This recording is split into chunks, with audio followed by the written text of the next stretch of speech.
Astaga. guys. Halo guys. Halo Hai, yang guys, baru welcome back to bergabung.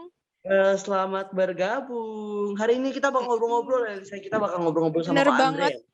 bener banget dong. Tema harinya apa sih, Lis? Tema hari ini sih kalau kita bisa lihat ya di posternya ya udah jelas banget nih, Van. Kita bakal ngomongin critical thinking, is it necessary? Asik, Inggris banget gak tuh? Artinya apa tuh? Aku nggak bisa bahasa Inggris. Aduh, apa ya? Artinya kalau dari critical thinking pasti sih berpikir kritis ya bahasa Indonesianya. Nah, Van, lu familiar gak sih sama kalimat berpikir kritis? Kayak udah sering dengar juga gak sih? Apalagi kayak di sekolah. Udah sering merasakan sebenarnya ya. Waduh, udah sering overthinking lagi jangan-jangan ya. Waduh. Bercanda.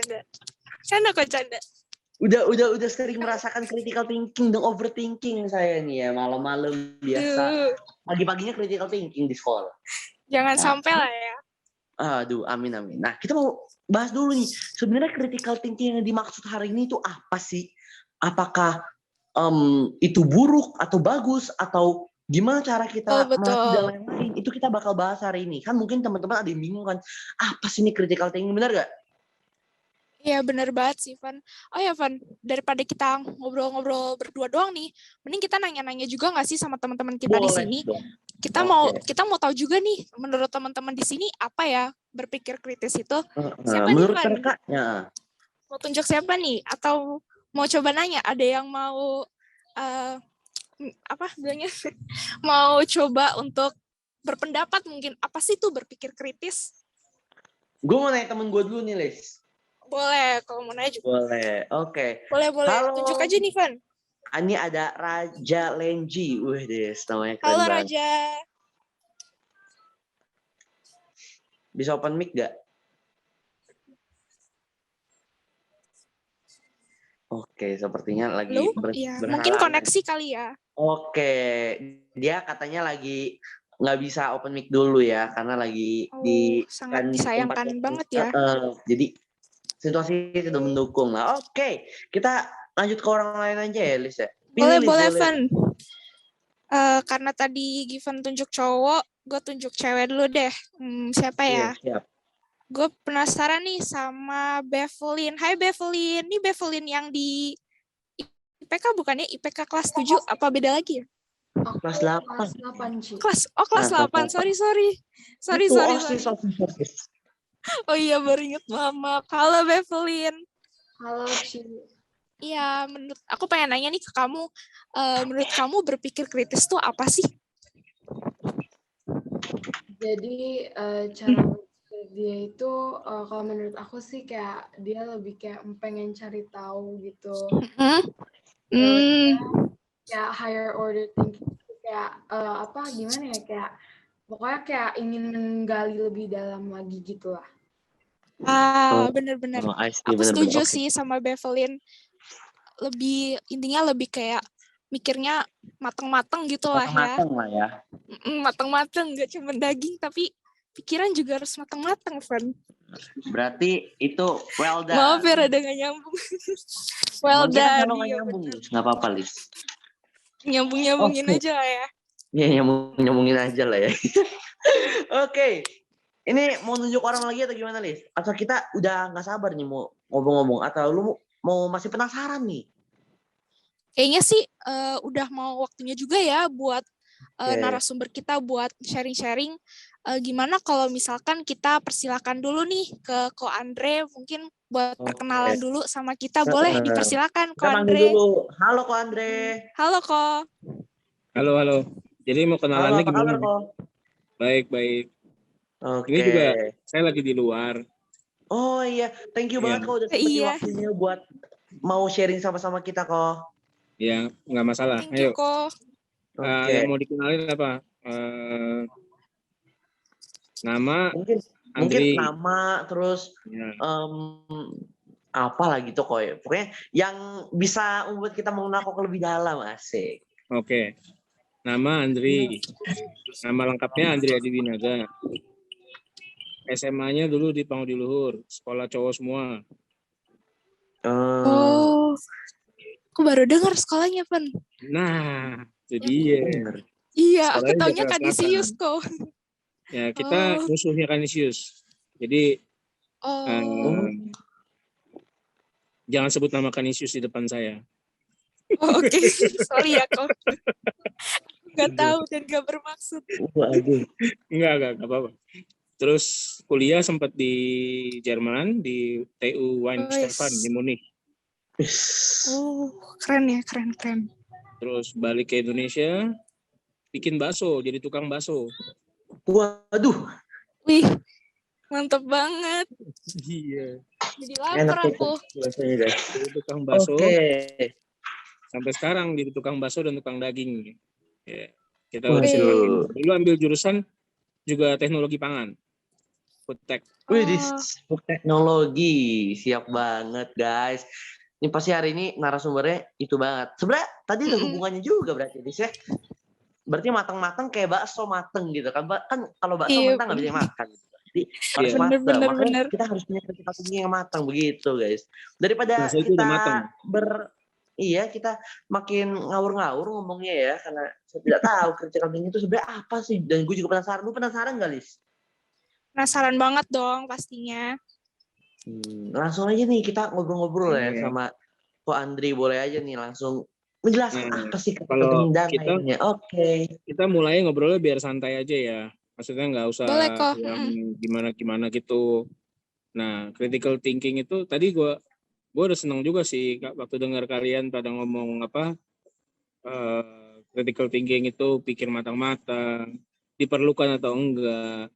Nah, sebenarnya kita nih yang udah SMA yang terus mau jadi ilmuwan, critical thinking itu sangat diperlukan. Even juga dalam konteks kekristenan, dalam konteks keimanan, diperlukan juga critical thinking. Kalau enggak ntar bisa salah, itu bahayanya gitu. Kalau misalnya kita nggak punya critical thinking gitu. Jadi yang pertama saya mau ngomongin sebenarnya menjadi orang Kristen atau percaya kepada Tuhan tidak berarti bahwa kita tidak berpikir kritis gitu. Dengan itu yang menurut saya itu ini banyak orang bersama Tuhan kita jadi nggak kritis. Nah, salah itu justru pikiran yang salah menurut saya. Nah, kenapa kita bilang itu salah? Satu hal ya yang mesti kalian ingat terus bahwa kebenaran itu tidak akan menjadi salah, tidak akan berubah menjadi salah walau diuji.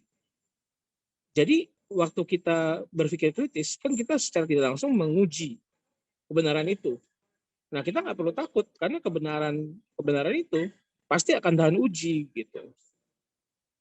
Justru ya kita harus berpikir kritis supaya kita bisa tahu mana yang benar, mana yang nggak benar. Itu sih kalau dari saya ya. Mungkin enak kalau cerita mengenai pengalaman ya. Pengalaman di waktu kita kuliah gitu di negara yang cukup negara Jerman tuh cukup negara yang tidak percaya sama Tuhan sih. Yang kehilangan kehilangan kepercayaannya terhadap gereja terutama. Karena gereja banyak orang gereja yang tidak berpikir kritis gitu, sehingga mereka jadi nggak percaya dan menjadi suatu yang yang mereka anggap wah ini cuman superstitious aja, nggak bisa diuji kebenarannya. Padahal Tuhan, firman Tuhan, kisah penciptaan sampai apapun gitu ke depannya itu semua itu sebenarnya selaras dengan ilmu pengetahuan, selaras dengan keinginan kita untuk bisa untuk bertanya kenapa gitu. Kalau kalian belajar sekolah tapi terus kalian tidak bisa menanyakan kenapa, I think it's a very waste of energy and time and everything. Karena kita semua tuh dikasih sekolah, dikasih untuk bisa menanya kenapa gitu. tentu dengan koridor-koridor yang bagus, yang baik gitu, mengutamakan asas-asas yang sesuai sama sama ilmu pengetahuan gitu. Kan di sekolah kalau kita di SMA juga diajarin kan observasi sampai problem solving, kriteria problem solving itu. Jadi menemukan masalah, identify masalah, terus mencoba mengeluarkan hipotesa dan sebagainya. Nah, itu yang harus kita gunakan. Apalagi kita sebagai orang yang terpelajar, orang yang mengecap pendidikan, sangat perlu critical thinking itu. Nah, kira-kira gitu sih kalau yang bisa saya pandangan saya tentang critical thinking. Nah, kalau dari kalian sendiri ada pertanyaan-pertanyaan atau ada yang mengalami problem dalam mencoba untuk berpikir kritikal, atau bagaimana membedakan antara kritikal dengan dogma gereja atau kritikal dengan kehidupan kita sehari-hari, critical thinking dengan dalam kehidupan kita sehari-hari, kehidupan kita rohani kita dan sebagainya, boleh sih ditanyakan, nanti kita coba jawab case by case. Aku mau tahu pendapat Koko nih, kan kadang kalau misalkan kita berpikir kritis, berarti kan ada di momen-momen dimana kayak kita saling berpendapat sama orang lain, terus kayak saling mempertahankan argumennya gitu kan kok. Nah, itu tuh kadang kan kita nggak tahu ya bisa berargumen sama siapa, kayak bisa sama kepala sekolah yang lebih senior gitu tuh. Cuman kadang aku tuh mikir kayak mau mempertahankan argumenku yang menurutku baik untuk kita semua, tapi kadang nggak tahu kok cara nyampeinnya tuh gimana sih kayak biar tetap sopan gitu. Soalnya kan kayak berargumen biar diterima itu kadang kan masih agak tegas dikit. Cuman takutnya tuh kayak kelewatan batas, padahal kayak orang di hadapan aku tuh kayak senior gitu kok. Oke. Ini memang di Indonesia jadi satu problem yang luar biasa sih menurut saya ya. Soalnya kalau di luar negeri seperti Jerman, kita orang tuanya kita atau senior kita atau profesor kita pun dia bebas untuk kita serang secara adu hipotesa, secara ilmiah ya, bukan debat kusir, tapi dengan fakta-fakta yang ada. Di Indonesia saya sadarin banget sih waktu gue balik ke Indonesia gitu ya, lihat wow, sometimes karir kita bisa jadi masalah kalau kita salah ketemu sama senior atau salah ketemu sama apalagi di semua bidang sih, di kedokteran, di mana-mana gitu ya, kita salah di Indonesia ketemu itu, terus akhirnya kita jadi nggak bisa berkembang gitu. Waktu saya pertama kali pulang dari Indonesia, saya sempat ke satu instansi pemerintahan gitu di bidang saya gitu ya. Saya nggak bisa sebut sih, nggak enak juga soalnya nyebutnya kan. Waktu itu saya berpikir kritis dan saya pulang dari Jerman dengan ilmu gitu. Saya pikir wah kita bisa lakukan ini dan ini dan ini dan ini gitu loh. Tiba-tiba itu salah satu senior tingginya dia bilang saya, kamu anak kecil tahu apa gitu. Wah itu bikin saya shock gitu kan. Wah saya pernah ngalamin yang seperti itu gitu. Nah dari situ kita belajar apa yang kita dapat dari pengalaman saya ya. Akhirnya kita belajar untuk berhikmat. Nah which is di sini di Alkitab pun dikatakan gitu bahwa kita itu harus berhikmat. Nah berpikir kritis saja tanpa hikmat itu juga agak sulit dalam kehidupan kita gitu. Kita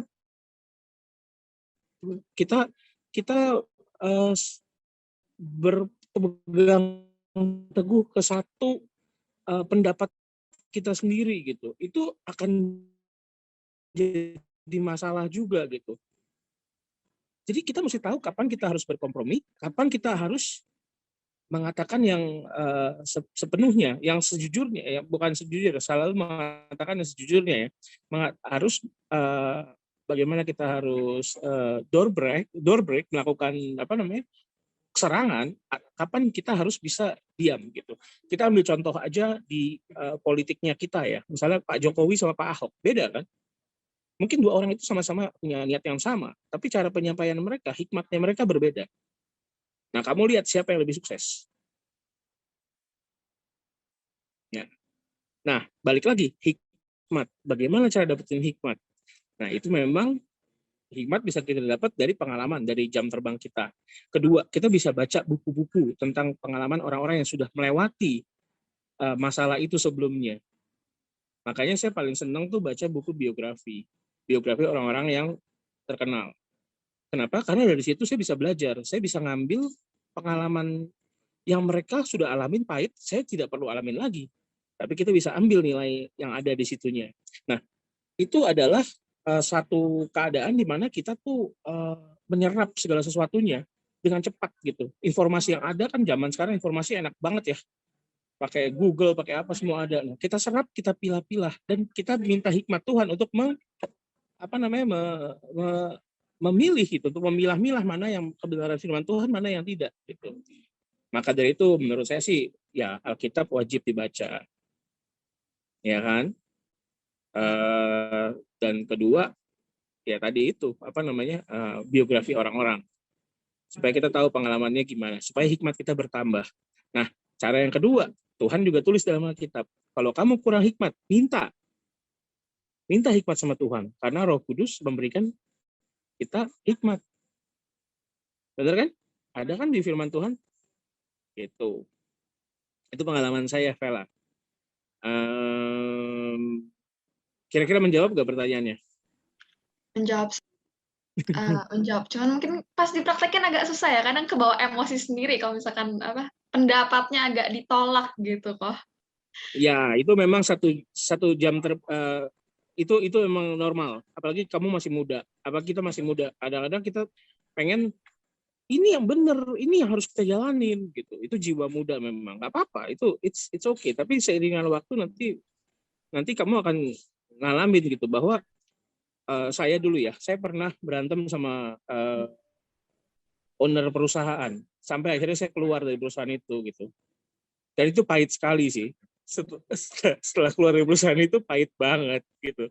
Dan itu yang akhirnya bikin oh iya ya, ternyata kita nggak boleh ya main bentur terus, main hajar terus, bentur terus. Kayak ya kita ambil contoh aja Vela, Pak Ahok udah masuk penjara dia, bener gak?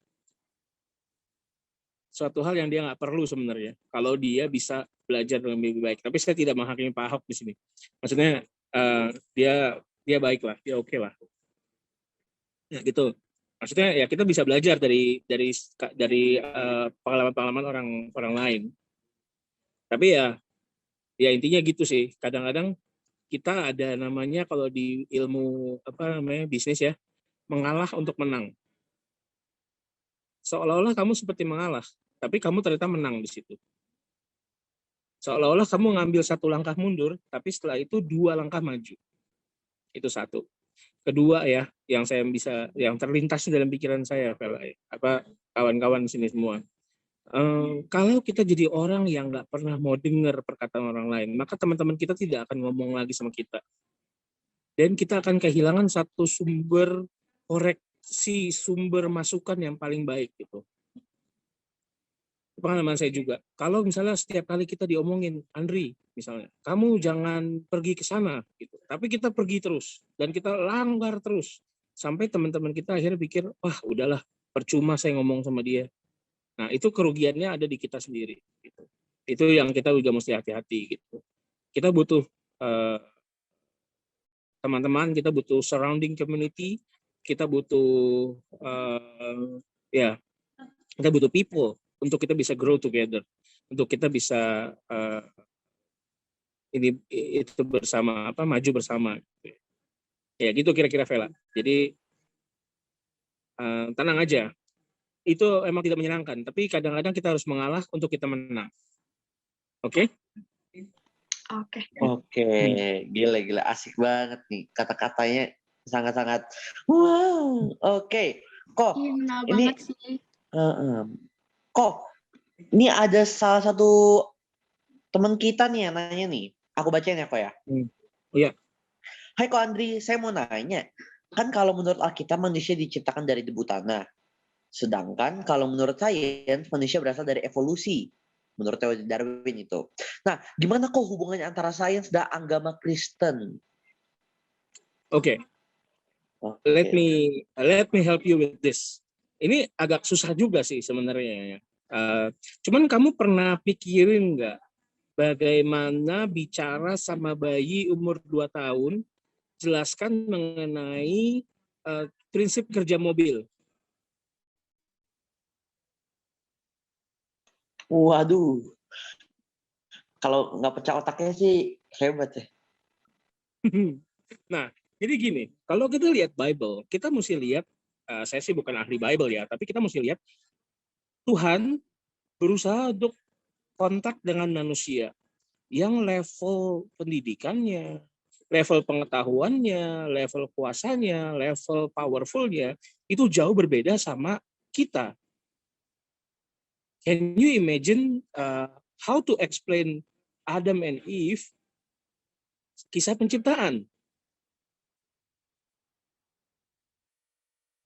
Sampai mereka bisa tulis, sampai mereka bisa turun-temurun ngomong ke manusia-manusia lain dan akhirnya ditulis di dalam kitab suci. Gimana cara jelasinnya? Pasti nggak mungkin kan mereka ada yang dijelaskan bahwa ya jadi ada NH3 itu asam aminonya itu berubah jadi begini, dalam waktu beberapa tahun nanti akan jadi seperti ya berkumpul jadi satu makhluk hidup yang kecil, yang sederhana. Lama-lama mereka dengan adanya perkembangan waktu, ada lagi ini dan segala macam, akan menjadi makhluk-makhluk hidup yang mulai besar dan segala macam, dan akhirnya jadi kamu gitu kan. It will be difficult, right? Nah, saya sering bilang seperti itu gitu. Kamu harus lihat Bible from the history. Kita ambil contoh lagi yang lebih gampang lagi. Coba lihat kisah Wahyu, kitab Wahyu. Tuhan bicara di kitab Wahyu soal memberikan penglihatan kepada Yohanes tentang masa depan, tentang hari kiamat gitu. Kamu bayangin, Yohanes itu zamannya Yesus ya, tahun 0 sampai tahun 30 lah. Kira-kira mereka punya lihat mobil gak sih? Kalian mereka pernah lihat pesawat terbang nggak? Nah, kalau tiba-tiba Yohanes dihadapkan sama visi yang wah kiamat gitu, ada bom nuklir, das meledak gitu. Kira-kira dia tulisnya di Alkitab apa ya? Dia nggak tahu istilah mobil atau listrik atau atau bom nuklir gitu. Dia pasti akan bilang kan, wah ada singa yang mengaum-ngaum mengeluarkan api. Bener gak? Logis gak? Gitu. Yang dia lihat. Bayangkan Anda nggak pernah ngelihat pesawat terbang sama sekali dalam seumur hidup, nggak pernah lihat mobil, nggak pernah lihat listrik, nggak pernah lihat macam-macam. Tiba-tiba ditunjukkan sama Tuhan keadaan di tahun 2040 gitu, atau 2030 atau 2020. What will you write? Apa yang akan kalian tulis di kitab itu gitu? Nah, makanya saya sih lebih senang melihat Alkitab itu, menganalisis Alkitab itu nggak semudah itu gitu, tapi harus dilihat secara kritis tadi, dilihat point of view-nya seperti apa gitu. Jadi bukan dibilang wah ini pokoknya lu terima aja gitu, enggak sih. Nah, jadi kalau tadi ditanya mengenai kisah penciptaan sama dari debu dan tanah, nah mungkin Tuhan simpelnya gini loh. Ya waktu itu debu dan tanah yang ada kan di asam amino dan segala macamnya gitu, ya udahlah tulis aja debu dan tanah, lu gue jelasin juga kagak ngerti gitu loh. Mungkin ya, ini masih mungkin, itu juga bukan kalian juga harus kritis, itu pikiran saya, bukan pikiran bukan kenyataan sebenarnya, karena sampai sekarang kita belum bisa menemukan kenyataan sebenarnya seperti apa. Tapi kalau kita lihat dari hipotesa yang ada bahwa Tuhan itu maha kuasa dan segala macam, so I think my explanation is very logical. Bagaimana Tuhan yang punya pengetahuan yang tinggi dan maha banget menjelaskan ke anak umur 2 tahun. Atau ya kalau kita pikirannya begitu gitu ya. Bagaimana caranya kita jelasin gitu. Kalau saya dulu anak-anak saya nanya, saya berusaha juga untuk menjelaskan, tapi hasilnya percuma gitu. Jadi kadang-kadang saya kasih penjelasan yang simple aja sampai mereka tahu yang aslinya seperti apa. Jelas ya kira-kira ya? Bener kok. Berarti kadang tuh emang ada kayak contohnya tadi cerita kita tuh kadang masih ya nggak bisa diterima sesuai akal karena terlalu sulit buat dipahamin. Cuman kembali lagi emang mesti sesuatu tuh harus dipikirin juga ya, kok nggak boleh diterima mentah-mentah gitu ya kok. Benar. Oke. Benar. Nah, Jangan takut untuk berpikir seperti itu. Dulu gereja berpikir bahwa bumi itu bulat, bumi itu datar. Gereja berpikir bumi itu datar. Ada ujung bumi makanya. Sampai ke ujung bumi. Nah, kalau kita kritikal aja, kita tanya gitu, ujung bumi mana ujungnya? Nggak ada ujung bumi. Bener nggak? Atau kecuali kamu percaya sama itu, teori bumi datar. Cuman dulu gereja percaya bumi itu datar. Tapi ilmu pengetahuan membuktikan bahwa bumi itu bulat. Bukan berarti apa yang ditulis di situ Alkitab itu tidak berlaku. Bukan seperti itu. Tapi itu berarti bahwa itu cara Tuhan menjelaskan manusia, menjelaskan kita gitu, menjelaskan ke kita secara simpelnya, sesuai dengan historical Bible itu sendiri gitu. It's a old book gitu. Nah, bahkan ya kalau yang agak-agak berat sedikit ya, Paus Katolik itu sempat bilang bahwa Paus yang sekarang itu sempat bilang bahwa Alkitab itu outdated. Saya tidak berani mengambil konklusi seperti itu, enggak. Tapi kita harus berpikir kritis sih.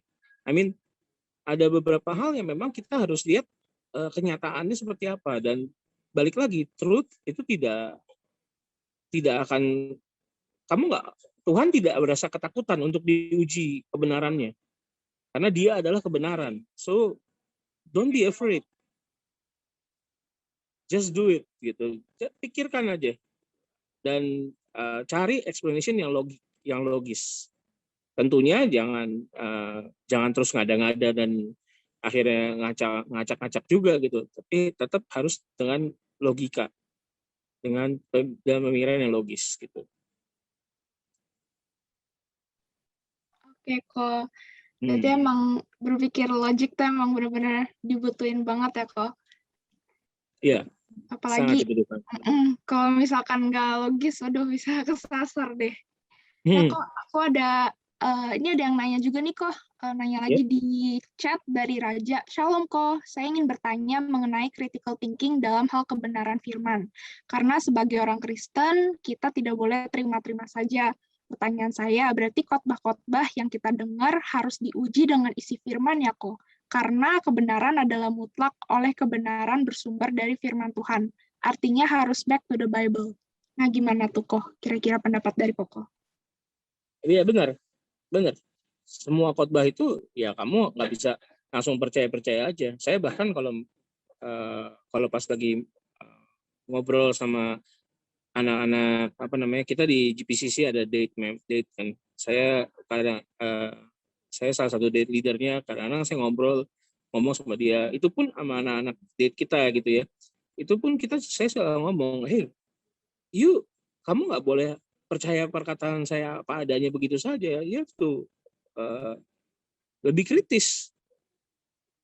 You have Bible, kamu juga boleh untuk buka Bible itu dan kamu cek kebenaran firman Tuhan di Alkitab itu gitu.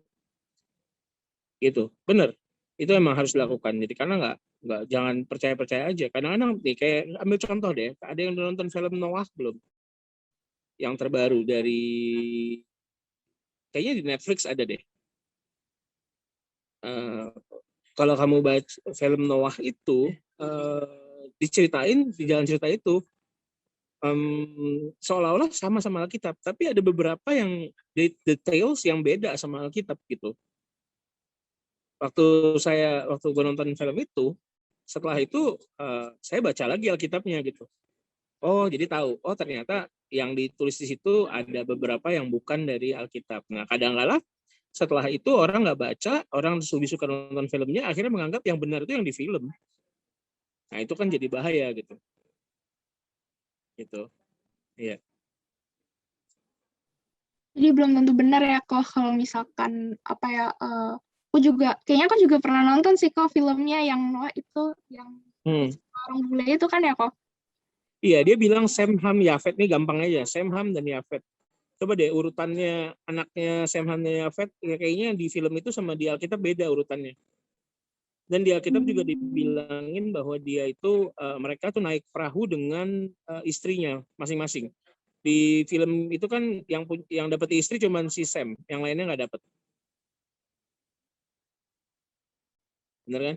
Kalau nggak salah. Tapi iya bener sih, itu saya udah baca soalnya. Cuman ya tapi itu hal yang simple, yang kecil ya. Tapi itu bisa jadi perubahan yang besar di kedepannya gitu, di generasi kedepannya, karena itu kan film Hollywood ya, orang-orang semua nonton gitu. Nah itu yang kita mesti be careful selalu gitu. Jangan kita pikir wah ini hamba Tuhan ininya besar gitu, apa namanya, followernya banyak, tapi kita nggak kritikal juga, nggak mencari bukti-bukti dan fakta-fakta gitu. Gitu. Jadi yang mesti kamu cari itu adalah proof, evidence, dan fakta. Faktanya apa? Dan most of them ada di Bible. Tapi kalau di Bible nggak ada misalnya, ya faktanya apa? Kayak contoh merokok. Merokok nggak pernah ada di Alkitab. Boleh merokok apa enggak? Faktanya apa? Faktanya merokok sehat atau enggak? Berguna atau enggak? Gitu. Ya. Saya nggak bilang boleh atau nggak boleh ngerokok loh. Saya cuma bilang, you think about it. What is the fact? What is the evidence? Dan apa yang bisa kita lakukan? And make decision sesuai dengan hikmat dari Tuhan buat kita. Oke kok. Lumayan sih nangkep, ngena banget kayak kalau misalkan mau melakukan sesuatu tuh harus dipikirin dulu nih, apa sih faktanya, apa sih nanti tujuannya kemana biar nggak salah jalan ya kok. Iya. Nah kok aku juga ada pertanyaan lagi nih, menurut Koko apakah critical thinking itu bisa mengakibatkan seseorang overthinking? Nah misalnya nih kita benar-benar critical thinking nih dalam sesuatu hal, terus jadi kayak kelamaan gitulah, karena kelamaan gitu mikirinnya, terus jadi overthinking deh. Nah karena udah terlalu lama mikirinnya gitu, sehingga detail-detailnya jadi kayak, udahlah udah pecah gitu. Nah menurut Koko sebenarnya kalau critical thinking sampai overthinking tuh sebenarnya emang normal nggak sih? Terus kalau misalkan emang normal, apakah ada solusinya gitu buat orang yang suka terlalu mikir kelamaan gitu? Aku nggak kok maksudnya, maaf susah jelasin. Gitu sih kira-kira. Ini gini, perbedaannya gini ya, antara overthinking sama critical thinking. You have to know your limit. Overthinking sebagian besar terjadi karena kamu nggak tahu limit kamu di mana. So, kamu memikirkan sesuatu yang tidak bisa kamu atasi. Atau yang kamu nggak bisa apa-apain lagi gitu. Tapi kamu pikirkan terus menjadi overthinking. Dan menjadi satu masalah kejiwaan akhirnya. Karena akhirnya berpikir terus, dan akhirnya nggak melakukan apa-apa. Bahkan di firman Tuhan itu ditulis juga gitu. Do not merely listen to the word so that deceive yourself. Just do it. Itu mungkin karena overthinking juga tuh. Maksudnya di salah satu sisi gitu ya, memikirkan terus sampai nggak mengetahui limitnya limit diri kita sendiri. Bahwa itu tidak bisa kita kontrol lagi dan akhirnya menjadi sesuatu yang negatif, sesuatu yang akhirnya membuat kita nggak jalan sama sekali gitu. Itu juga yang kita tidak mau. Gimana cara mencegahnya? Mencegahnya adalah mengenali diri kamu masing-masing. Mengenali batasan-batasan yang ada di dalam diri kamu gitu. Mengenali bahwa engkau itu adalah pribadi yang Tuhan sayang, pribadi yang dikasihi Tuhan. Sehingga contoh overthinking mengenai penyakit atau kematian, takut mati gitu, atau takut sakit atau takut mati gitu ya. Kamu mesti tahu keadaan kamu seperti apa. Ternyata kamu sehat. Terus ternyata kamu olahraga cukup. Ternyata kamu melakukan segala sesuatunya udah dengan baik. Nah, buat apa kamu khawatir lagi? Buat apa kamu takut lagi? Nah, ini overthinking yang didasari sama kekhawatiran. Nah, untuk kekhawatiran itu Tuhan Yesus dibilang apa? Serahkan pada Dia gitu kekhawatiran kamu. Dengan tambah khawatir, kamu tidak menambah sahasta dalam kehidupan kamu. Ya kan? Nah, itu contohnya salah satunya. Overthinking yang Tuhan nggak mau juga tuh. Tapi balik lagi tadi ya, if we know our limit, and if we know that God love us so much, kita tidak akan khawatir lagi dan kita tidak akan jadi overthinking. Gitu. Jadi basicnya adalah apa? Tuhan itu mengasihi kita. Tuhan itu ada di pihak kita, bukan lawan kita. Itu yang kita mesti tahu dari semua pemikiran kita. Sehingga kita nggak perlu memikirkan sesuatu yang terlalu khawatir, terlalu berulang-ulang dan terlalu takut untuk maju. Nih, contoh, misalnya mau ngambil business decision A, B, C, dan D. Ada orang yang overthinking, takut sampai akhirnya nggak maju-maju, akhirnya nggak bisnis juga. Nah, itu kan jadi repot juga. Bener nggak? Tapi kalau kamu tahu misalnya, oh, I know God is good. God is good for me. God love me so much. God is with me, not against me. Ya udah Tuhan, dalam nama Yesus aku maju. Kalau salah, kan Tuhan pasti akan perbaiki. Bener gak? Bener sih kok. Nah tapi kan kadang kayak tahu nih biar kita nggak stuck, biar kayak pasti ada aja jalan, kan kita harus deketin diri sama Tuhan kok. Kayak sorry? Ya, sorry putus-putus. Oh, kadang kan tahu nih kayak biar nggak stuck, biar tetap ada jalan, kan kita harus ngedeketin diri sama Tuhan kok. Tapi kadang struggle aku tuh kadang kayak jujur malas nyari Tuhan gitu kok. Itu gimana tuh kok? Kayak struggle-nya anak usia belasan tuh kok. Malasnya kenapa? Kayak ada aja Bener gangguan. banget sih kok, itu relate juga kayak misalkan udah, bener nggak sih Vel, kayak kalau misalkan lagi sekolah tuh kayak udah mumet gitu atau enggak udah asik sama yang lain, jadi kalau udah mau dekat sama Tuhan kayak aduh males banget deh. Gitu. Ada aja hambatannya. Nah, kalau saya sih ya, Tuhan itu kayak temen sih. Jadi saya kadang-kadang kurang ajar sama Tuhan juga, gitu. Tahu gak? Saya selalu bilang gini, Tuhan tuh nggak adil loh. Tuhan tuh sayang banget sama gue. Beda sama kayak yang lain. Jadi Tuhan tuh nggak adil. Nah, kita bisa punya pengalaman kayak gitu kenapa? Karena ya saya anggap Yesus, terutama Yesus ya, Yesus itu teman yang ngerti banget keadaan kita gitu.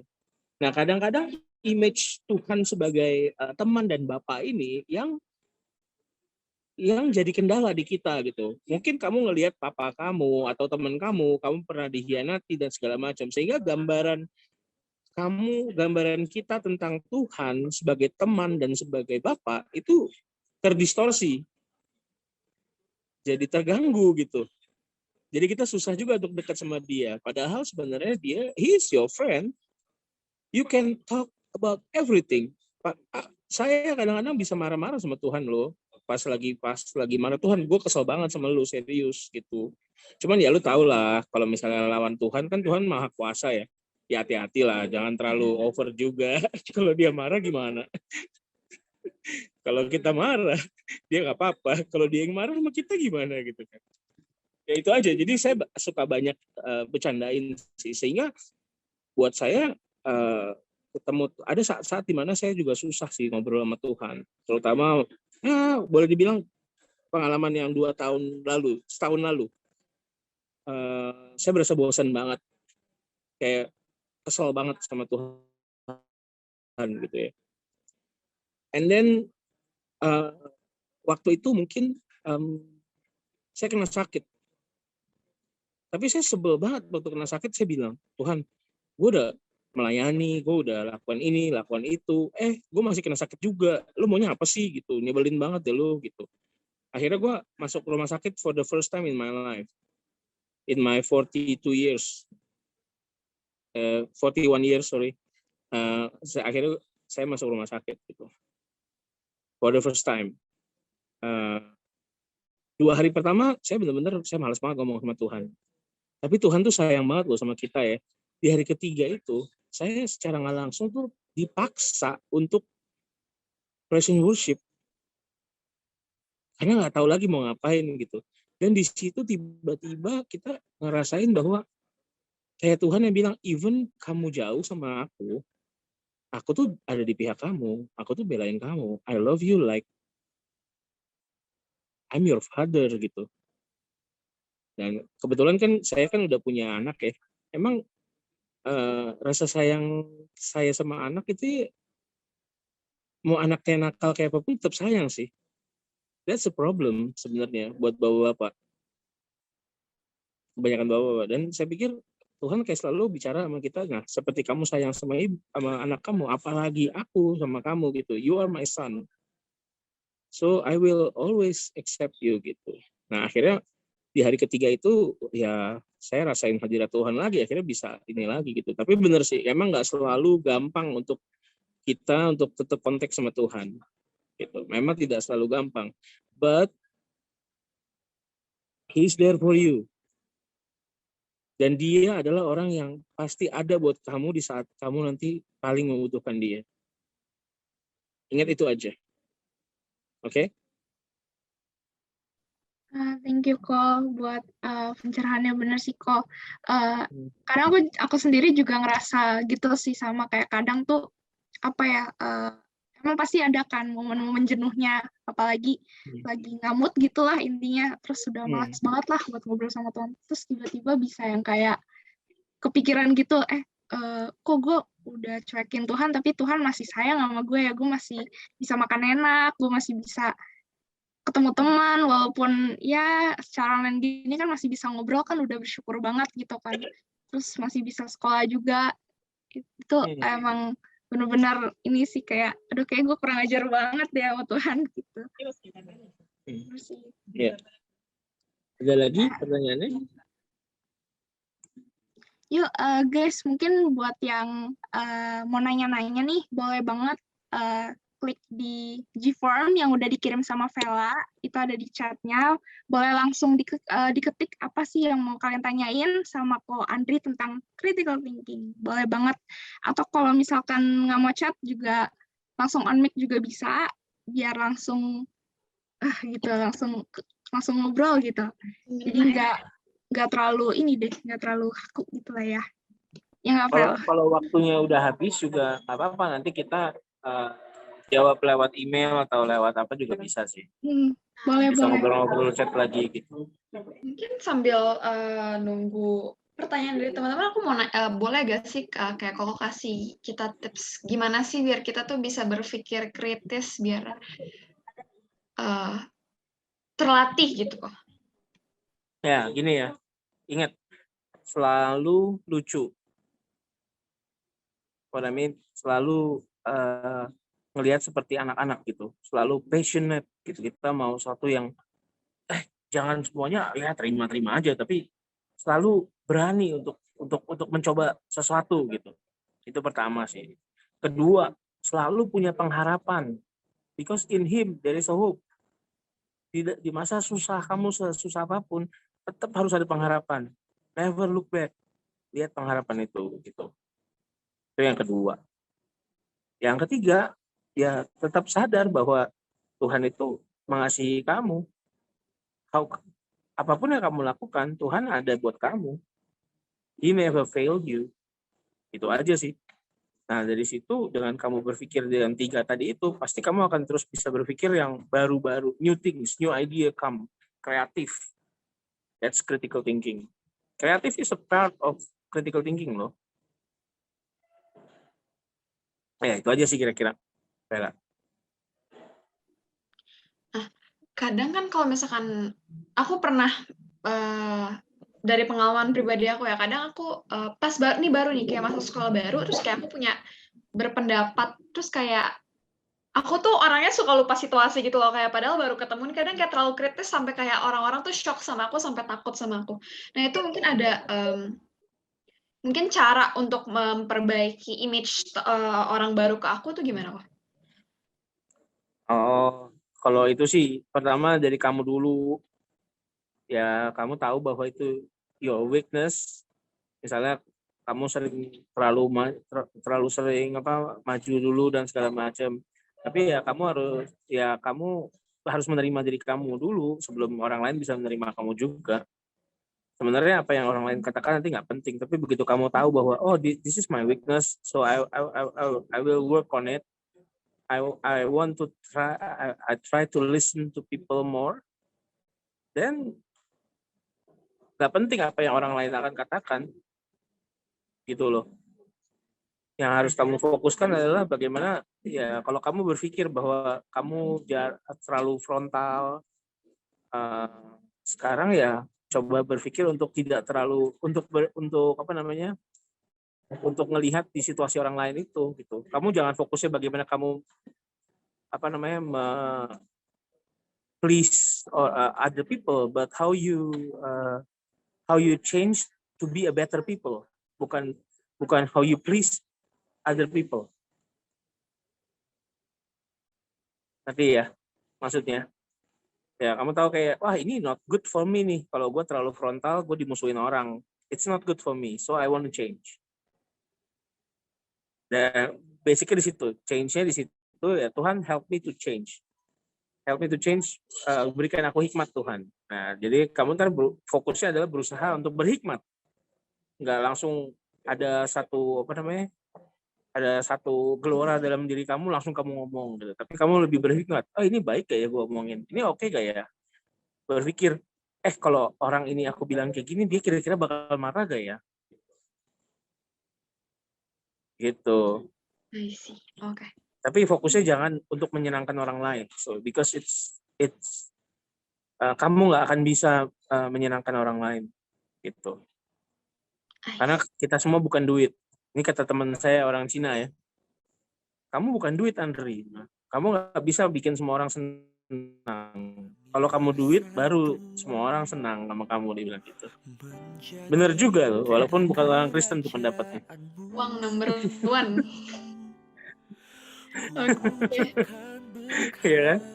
Tapi kita nggak bisa menyenangkan setiap orang. Gitu. Itu aja yang mesti kamu ingetin. Jadi fokus aja di situ. Tuhan akan nyata.